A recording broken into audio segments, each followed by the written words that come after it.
Hello. So the article I chose was called Five Actionable Tips to Build Closer Customer Relationships.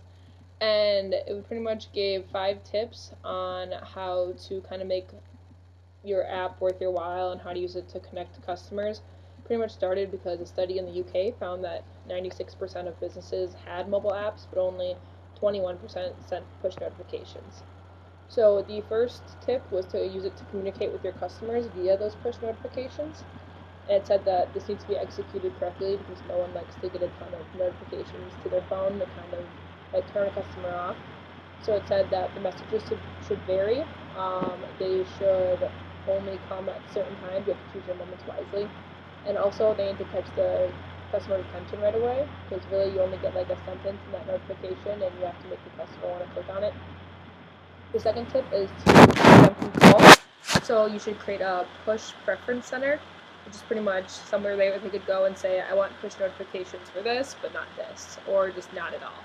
So usually when you get an app like that, it'll come up with a screen that says like allow or don't allow push notifications. So it says you really need to have this so that you don't corner your customer into something they don't want. Also, number 3 said to ask them to sign in.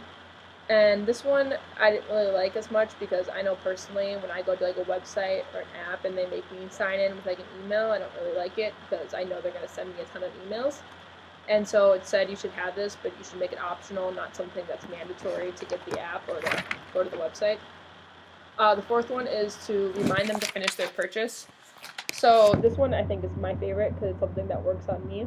Is that if you have like a clothing app, let's say, and you have like 4 clothing items in your cart, but then you kind of close out the app and then the next day they send you a push notification saying you have 4 items left in your cart, like buy them now or something like that. And that's usually something that works for me because then I want to click on it and I look at all the clothes I was going to buy and it usually kind of gives me the push to buy them.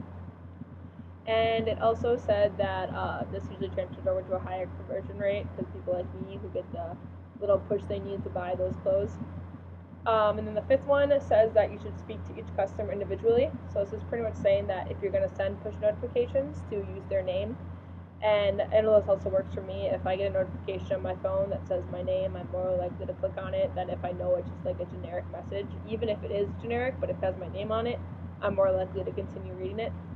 And also, it's a good idea to remember like your customer's birthday, maybe send them like birthday deals, stuff like that. So those are the 5 tips on how to get closer customer relationship via mobile apps.